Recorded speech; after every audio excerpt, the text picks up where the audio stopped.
प्रिय छात्रों, Verde Hindi classes में आपका स्वागत है। प्रिय छात्रों, आज के प्रकरण के अंतर्गत हम संधि को समझेंगे।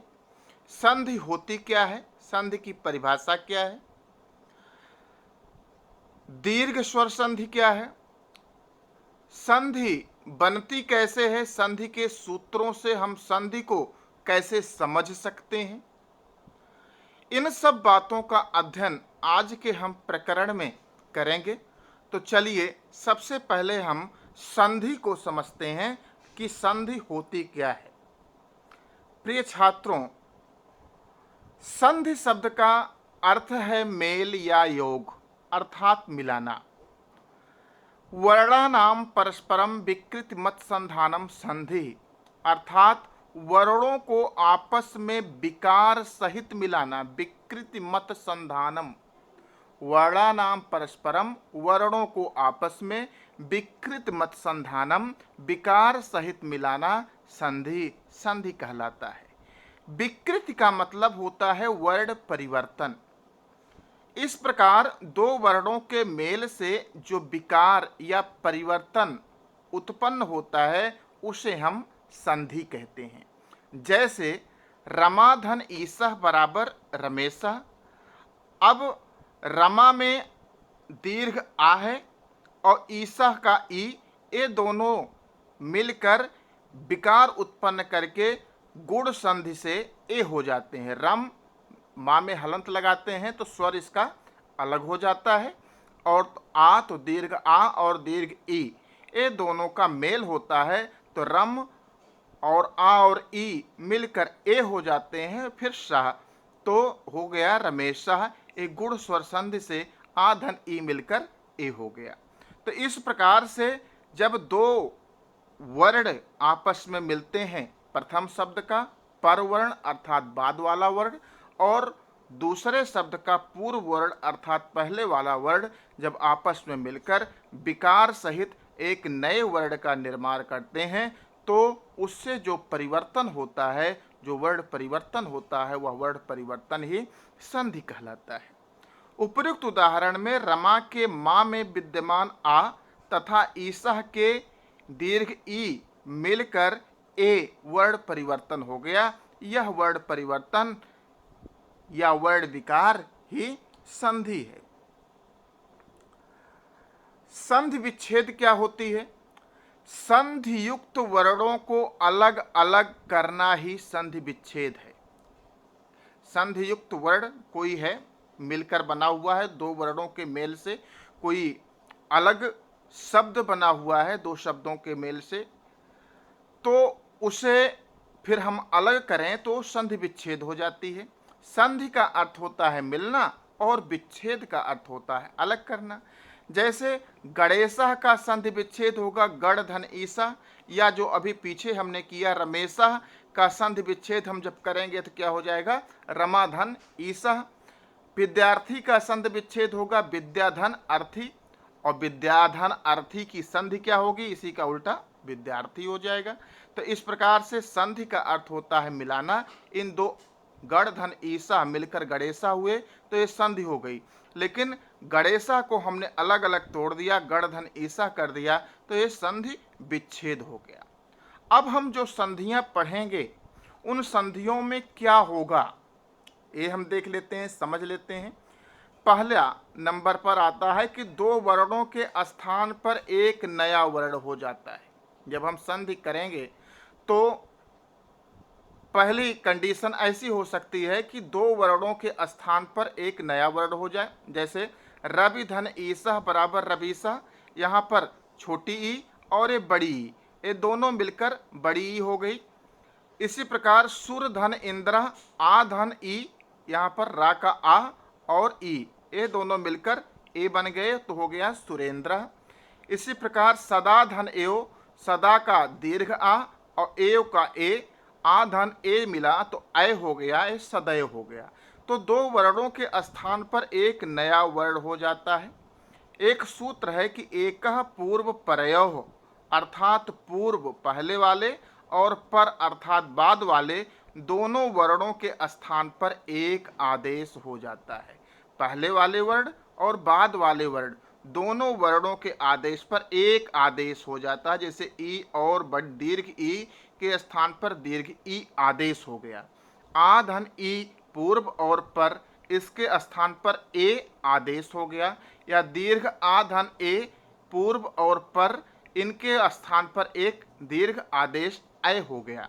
तो एकह पूर्व परयोः अर्थात पूर्व वाले, पहले वाले और पर अर्थात बाद वाले दोनों वर्णों के स्थान पर एक आदेश हो जाता है। तो पहली कंडीशन ये है कि दो वर्णों के स्थान पर एक नया वर्ण हो जाता है। दूसरी स्थिति ये आ सकती है कि दो वर्णों के निकट आने से केवल पूर्व वर्ण में ही विकार या परिवर्तन उत्पन्न होता है। जैसे इति धन आदि, तो इति में ई के स्थान पर या हो गया है तो क्या हो गया इत्यादि, और आ जैसा था इसकी मात्रा वैसे ही या पर लग गई, इसमें कोई परिवर्तन नहीं हुआ। इसी प्रकार मधु धन आरि, यहाँ पर जो ऊ के स्थान पर वा हो गया, लेकिन ए आ जो था ए वा पर लग गया तो क्या हो गया मध्वरी हो गया। ने धन अनम, यहाँ पर ना का ए जो है ए के स्थान पर अय हो गया, और आ जो था यहाँ पर आ जो स्वर था ए या पे लग गया तो क्या हो गया नयनम। इस प्रकार से दूसरी कंडीशन ये हो सकती है कि दो वर्णों के निकट आने से केवल पूर्व वर्ण में ही विकार या परिवर्तन उत्पन्न होता है, पर वर्ण जथा था वैसा ही रहता है। अर्थात एक स्थाने एकादेशा, एक के स्थान पर एक आदेश होगा, इसका ये सूत्र है। तीसरी कंडीशन ये हो सकती है कि दो वर्णों में से किसी वर्ण का लोप हो जाए। जैसे रामः धन आगच्छति, तो राम आगच्छत, इसमें विसर्ग का इसका विसर्ग जो था आह की जो मात्रा थी इसे विसर्ग कहते हैं, इस विसर्ग का लोप हो गया। या दोषो धन अस्ति अगर हम करें तो दोषोस्ति, यहाँ पर अवग्रह का चिन्ह आ गया और आ का आ स्वर का यहाँ पर लोप हो गया, आकार का लोप हो गया। तो एक कंडीशन, तीसरी कंडीशन ऐसी भी आ सकती है संधि करते समय। चौथी कंडीशन ये हो सकती है कि दो वर्णों में से किसी एक वर्ण का द्वित्व हो जाए। द्वित्व का मतलब दो वर्ण हो जाएं। जैसे एकस्मिन धन अवसरे, तो यहाँ पर ना और आ मिलकर आधा ना और पूरा ना बन जाते हैं एकस्मिन नवसरे, तो ये ना का क्या हो गया द्वित्व हो गया और आ हट गया। तो यहाँ पर दो वर्णों के स्थान पर एक वर्ण का द्वित्व हो जाना है, चौथी कंडीशन है। पांचवी स्थिति ये आ सकती है कि कभी कभी दोनों वर्णों में साथ साथ परिवर्तन हो। जैसे तत् धन शिवः, यहाँ पर पूर्व वर्ण है ता और बाद का वर्ण है सा, तो ता के स्थान पर चा और सा के स्थान पर छा हो गया तो हो गया तच्छिवा। तो दोनों वर्णों में साथ साथ यहाँ पर परिवर्तन हो रहा है। ऐसा परिवर्तन व्यंजन संधि में आता है, स्वर संधि में ऐसा परिवर्तन देखने को नहीं मिलेगा। इसी प्रकार वाक धन हरि, यहाँ में वाक में का वर्ण का गा हो गया और हा वर्ण का घा हो गया तो हो गया वाग्घरी, अर्थात दोनों वर्णों में साथ साथ परिवर्तन हुआ। ऐसा परिवर्तन व्यंजन संधि में आपको समझते समय देखने को मिलेगा। छठवीं कंडीशन ये हो सकती है कि कभी कभी दोनों वर्णों के बीच कोई तीसरा वर्ण चला आए। जैसे वृक्ष धन छाया, तो हो गया वृक्षत छाया, यहाँ पर छा एवं छ के बीच में चा के रूप में एक नया वर्ण आ गया। तो एक छठवीं कंडीशन हो गई, ये भी आपको व्यंजन संधि में ही देखने को मिलेगी। परंतु यह सभी नियम अलग अलग स्वर व्यंजन एवं विसर्ग संधियों में उनके गुण स्वरूप एवं आधार पर अलग अलग लागू होते हैं। तो प्रिय छात्रों, आपको इतना तो समझ में आ गया कि संधि जब हम करेंगे तो संधि में किस प्रकार के परिवर्तन हो सकते हैं। अब हम आगे चलते हैं और समझते हैं कि संधि कितने प्रकार की होती है। तो संधि आप लोग भली भांति जानते हो, संधियां तीन प्रकार की होती हैं, स्वर संधि, व्यंजन संधि और विसर्ग संधि।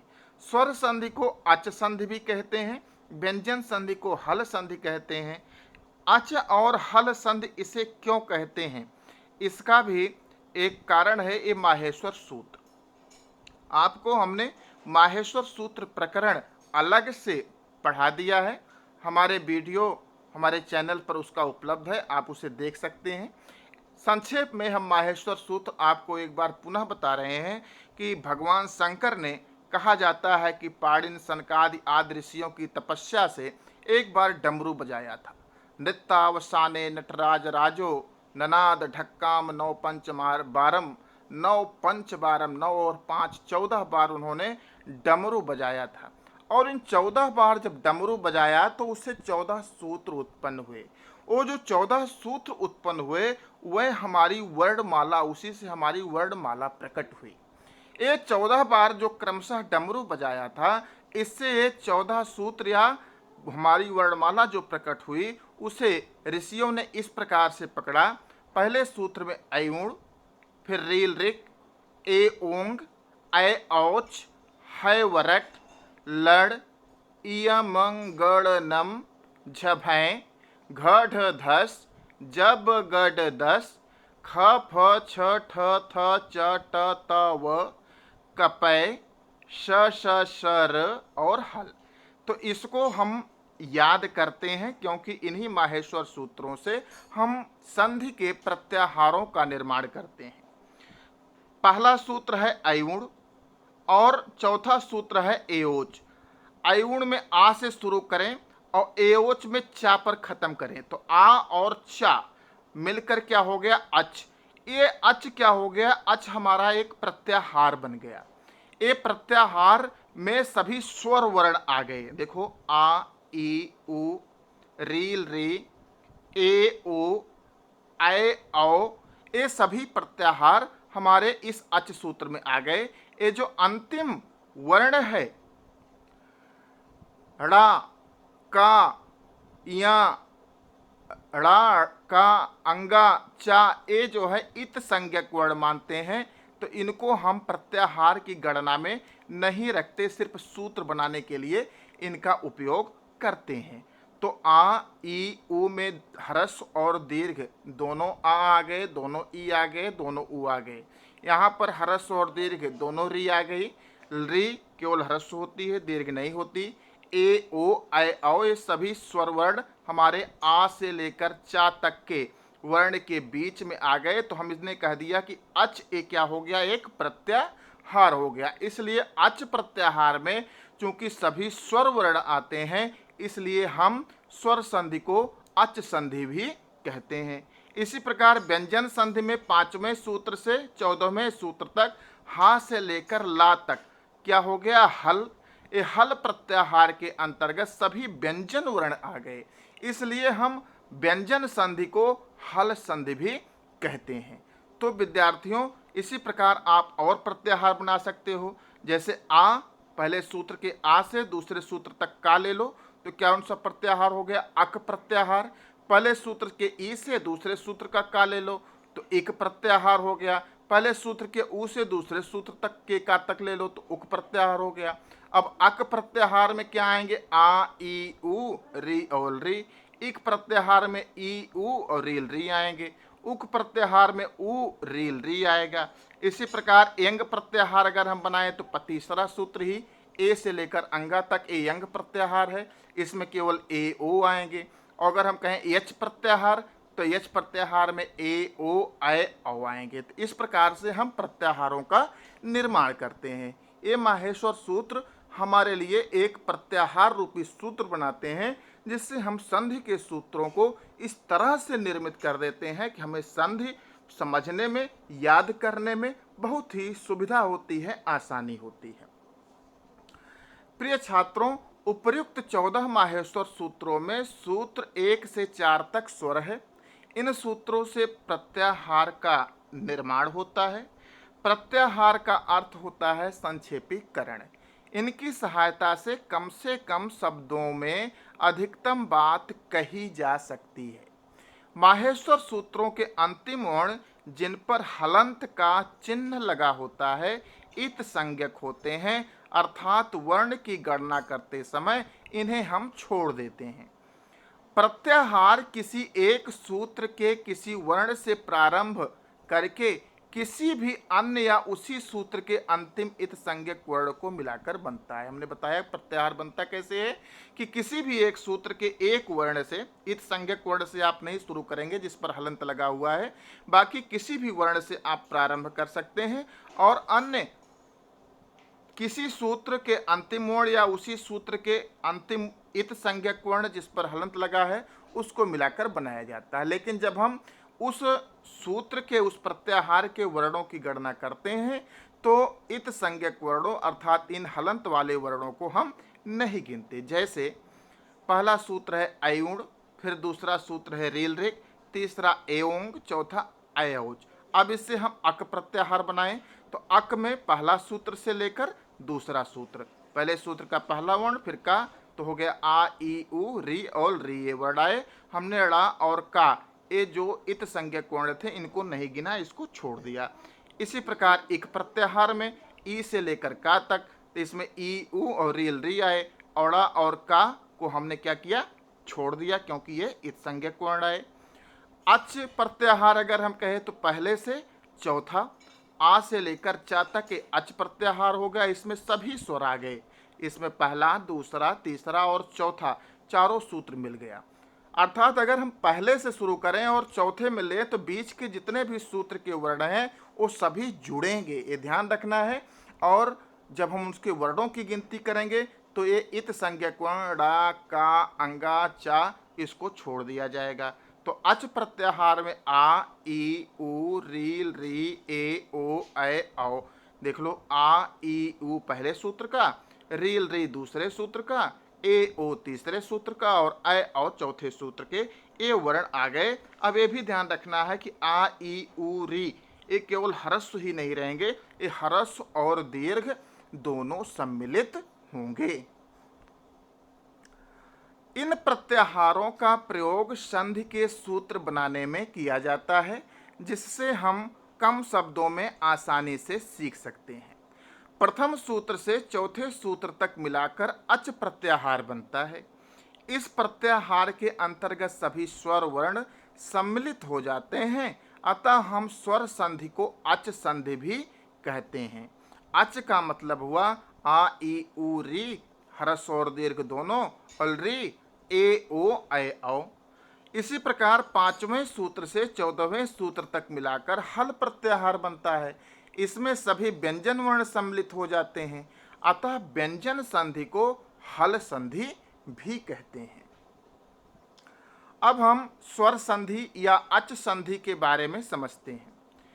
पूर्व तथा पर स्वरों के मिलने से जो परिवर्तन होता है उसे स्वर संधि कहते हैं। स्वर संधि के बारे में इतना जान लीजिए कि पूर्व और पर दोनों स्वर ही होंगे। स्वर से स्वर के मेल से बनने वाले वर्ण को स्वर संधि कहते हैं। तो इसमें पूर्व वाले में भी स्वर आएगा और पर अर्थात बाद वाले में भी स्वर आएगा। तो पूर्व और पर स्वरों के मिलने से जो परिवर्तन होता है उसे हम स्वर संधि कहते हैं।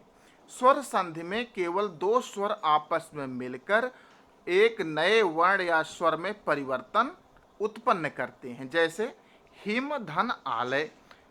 हिम से माँ से हमने आ अलग कर लिया हलंत लगा के, और आलय में आ ले लिया तो ये ह्रस्व और हो गया दीर्घ आ। तो ह्रस्व और दीर्घ आ दोनों मिलते हैं तो दीर्घ स्वर संधि से क्या हो जाते हैं, दीर्घ हो जाते हैं, और ये दीर्घ की मात्रा ये हलंत वाले वर्ण पर जाकर लग जाती है तो बन जाता है हिमालय। इसी प्रकार उपधन इंद्र, पा से हमने हलंत लगा के आ अलग कर लिया और ई इंद्र का ई ले लिया, ये पूर्व स्वर है, ये पर स्वर है। आ धन ई मिलकर क्या हो गया, ए। अब ए किस पर जाकर लगेगा, ये स्वर किस पर लगेगा, जो हलंत है, जो अकेला पड़ गया है, क्योंकि व्यंजन बिना स्वर की सहायता के पढ़े नहीं जाते और स्वर पहले वाले व्यंजन को पूर्ण करता है। तो ए इस पर जाकर लग गया तो क्या हो गया, उपेंद्र। तो जब हम किसी व्यंजन पर हलंत का चिन्ह लगाते हैं तो उससे उसका स्वर अलग हो जाता है। इसको जानिए। जैसे हम हिम में माँ में हलंत लगाए तो आ अलग हो गया, उप में पा पे हलंत लगाए तो आ। तो जो भी स्वर इस पर लगा रहेगा वो स्वर हलंत लगाने पर अपने आप व्यंजन से अलग हो जाएगा। स्वर संधि के भेद। तो सबसे पहला भेद जो है स्वर संधि का वो है दीर्घ स्वर संधि। इसका सूत्र है अकह सवर्णे दीर्घा। अब यह सूत्र को हम कैसे तोड़ेंगे, इस सूत्र को कैसे समझेंगे, इसके विश्लेषण में हम समझ लेते हैं। अकह, अक क्या है अभी हमने आपको बताया। अक क्या है, एक प्रत्याहार है। यह माहेश्वर सूत्र के पहले सूत्र अयुण तथा दूसरे सूत्र रीलरिक के पहले और अंतिम वर्ण को मिलाकर बना है। तो इस सूत्र में 5 वर्ण आते हैं। अक में आ ई उ रील री। इसमें इनके दीर्घ स्वरों का भी बोध होता है। हमने बताया कि आ ई उ री केवल ह्रस्व नहीं माने जाएंगे, इनके दीर्घ स्वर का भी बोध होगा। तो दीर्घ आ, दीर्घ ई, दीर्घ उ और दीर्घ री। तो अक प्रत्याहार के अंतर्गत कितने स्वर आ गए? आ ई उ री और री। इस प्रकार से 9 स्वर अक प्रत्याहार के अंतर्गत आ गए। तो ये हो गया अकह का विश्लेषण। फिर कह रहा है संवर्णे, समान वर्ण अर्थात अक अर्थात ह्रस्व या दीर्घ आ ई उ रील री आने पर अक के बाद अक ही आवे, अक का समान वर्ण आवे, चाहे वो ह्रस्व हो चाहे दीर्घ हो। उसके बाद अगला है इसका कि दीर्घा। दीर्घा का अर्थ हुआ कि दीर्घ आदेश बड़ाया, बड़ी ई, बड़ाऊ और री हो जाता है। री वर्ण का दीर्घ नहीं होता, अतः उसका सवर्णी दीर्घ री हो जाता है। तो संक्षेप में हम कह सकते हैं कि अगर अक के साथ अक मिलेगा, अक का सवर्ण कौन होगा? सवर्ण मतलब समान वर्ण। अक का सवर्ण अक अगर मिले तो उसका क्या हो जाता है? दीर्घ आदेश अर्थात बड़ाया, बड़ी ई, बड़ाऊ या री।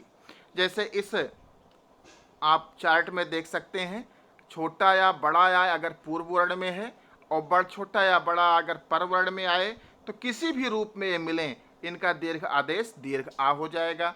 इसी प्रकार छोटी या बड़ी अगर पूर्व वर्ण में है और छोटी या बड़ी पर वर्ण में है तो इनका भी दीर्घ आदेश दीर्घ ई हो जाएगा। छोटा ऊ या बड़ा ऊ अगर पूर्व वर्ण में है, छोटा ऊ या बड़ा ऊ अगर पर वर्ण में है तो इनका भी दीर्घ आदेश दीर्घ ऊ हो जाएगा। इसी प्रकार री री या री और दीर्घ री मिलें तो इनका आदेश दीर्घ री हो जाएगा। तो दीर्घ संधि में केवल इन्हीं 5 वर्णों में ही संधि कार्य होगा। वे 5 वर्ण कौन है? 5 स्वर हैं, आ ई उ री और री। अब हम इसके उदाहरण को समझते हैं। जैसे पहला उदाहरण है हिम धन आलय। हिम से आ अलग होगा और यहाँ पर दीर्घ आ है, तो आ और दीर्घ आ मिलकर क्या हो जाएगा? दीर्घ आदेश क्या हो जाएगा? दीर्घ आ। और ये दीर्घ आदेश किस पर जाकर लगेगा? मा पे, जिस पर हलंत हमने पूर्व वर्ण पे लगाया था वहाँ पे लगेगा, तो क्या हो जाएगा? हिमालय। इसी प्रकार पुस्तक धन आलय, पुस्तक से का से आ अलग होगा और यहाँ पर परवर्ण दीर्घ आ है, तो पूर्व वर्ण और पर वर्ण दोनों मिलकर दीर्घ आदेश होकर क्या हो जाएंगे? दीर्घ आ।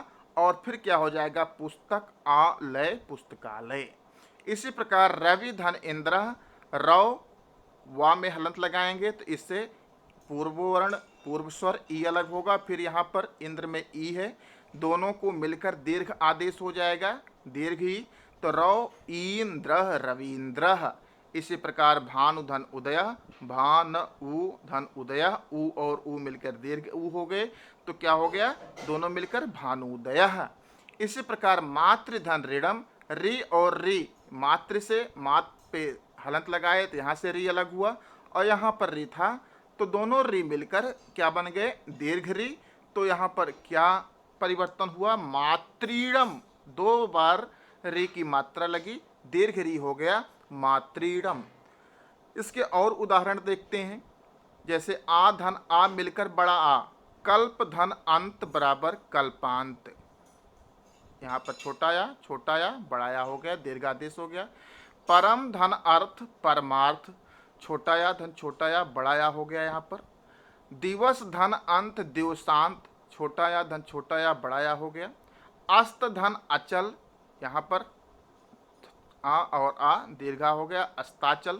इसी प्रकार आ धन बड़ा आ बराबर भी बड़ा होगा, गर्भ धन आधान बराबर गर्भाधान, रत्न धन आकर बराबर रत्नाकर, कुश धन आसन बराबर कुशासन, शुभ धन आगमन बराबर शुभागमन।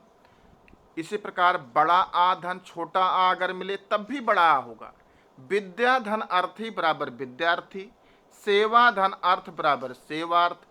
अगर बड़ाया और बड़ाया दोनों मिले तब भी बड़ा होगा, जैसे महाधन आशय महाशय, प्रेच्छा धन आगार बराबर प्रेक्षागार, वार्ता धन आलाप बराबर वार्तालाप, रचना धन आत्मक बराबर रचनात्मक। वार्ता में बड़ा है, आलाप में बड़ा है, तो आदेश क्या हुआ, बड़ाया, दीर्घादेश हुआ। वार्तालाप रचना में बड़ा है, आत्मक में बड़ा है, आदेश क्या होगा, दीर्घा, तो रचना धन आत्मक बराबर रचनात्मक। इसी प्रकार हम ई का उदाहरण देखते हैं। अगर हरस्व ई और हरस्व ई दोनों जुड़ते हैं तो दीर्घ ई हो जाएगा। कपि धन इंद्र बराबर कपींद्र, मुनि धन इंद्र बराबर मुनीन्द्र, देखो दीर्घ आदेश हुआ दोनों पे। अति धन इत बराबर अतीत, हरस्व हरस्व दीर्घादेश। अधिधन ईक्षण बराबर अधिक्षण, यहाँ पर भी हरस्व ई है, यहाँ पर भी हरस्व ई है, यहाँ पर क्या हो गया, दीर्घ ई। इसी प्रकार अगर हरस्व और दीर्घ ई जुड़े तो भी दीर्घ ई होगा। हरि धन ईश बराबर हरीश, हरस्व ई और दीर्घ ई, यहाँ पर दीर्घ ई। परिधन ईक्षण बराबर परीक्षण, हरस्व ई और दीर्घ ई, यहाँ पर दीर्घ ई। इसी प्रकार दीर्घ ई और हरस्व ई जुड़े तब भी दीर्घ ई होगा। मही धन इंद्रा, दीर्घ ई है यहाँ पर हरस्व ई, तो क्या हुआ, दीर्घ ई महींद्र। सची धन इंद्रा, दीर्घ ई है और हरस्व ई है, तो हो गया सचींद्र। अगर दीर्घ ई और दीर्घ ई जुड़े तब भी उनका आदेश क्या होगा, दीर्घ ई। जैसे नदी धन ईस, बड़ी ई धन बड़ी ई, दीर्घ ई धन दीर्घ ई बराबर दीर्घ ई नदीश। फड़ी धन ईश्वर बराबर फड़ीश्वर, ये भी दीर्घ ये भी दीर्घ और यहाँ पर भी दीर्घ। जानकी धन ईश जानकीश। इसी प्रकार नारी धन ईश्वर नारीश्वर, अर्थात चाहे हरस्व हरस्व जुड़े, चाहे हरस्व दीर्घ जुड़े, चाहे दीर्घ हरस्व जुड़े, चाहे दीर्घ दीर्घ जुड़े, सबका एक आदेश होता है दीर्घादेश। अकः सवर्णे दीर्घ, सवर्ण है ई और ई सवर्ण है, तो इनका सवर्ण दीर्घ आदेश सवर्ण दीर्घ ई ही होगा। अगला उदाहरण हम ऊ का देखते हैं। इसी प्रकार हरस्व और हरस्व ऊ जुड़े, या हरस्व या दीर्घ ऊ जुड़े, या दीर्घ ऊ और हरस्व ऊ जुड़े, या दीर्घ ऊ और दीर्घ ऊ जुड़े, सबका सवर्ण एकादेश दीर्घ ऊ ही होगा। जैसे भानु धन उदय भानुदय, कटु धन उक्ति बराबर कटुक्ति, लघु धन ऊर्मी बराबर लघूर्मी, सिंधु धन ऊर्मी बराबर सिंधूर्मी, बधू धन उत्सव बराबर बधूत्सव, भू धन उपरि बराबर भूपरि, भू धन ऊर्ध्व बराबर भूर्ध्व, सरयू धन ऊर्मी बराबर सरयूर्मी। इन उदाहरणों में आप लोगों ने देखा कि यहाँ पर हरस्व मिलकर दीर्घु हो गया, यहाँ पर हरस्व और दीर्घु मिलकर दीर्घु हो गया, यहाँ पर दीर्घु और हरस्व मिलकर भी दीर्घु हुआ, और दीर्घु और दीर्घ ऊ मिलकर भी दीर्घु हुआ।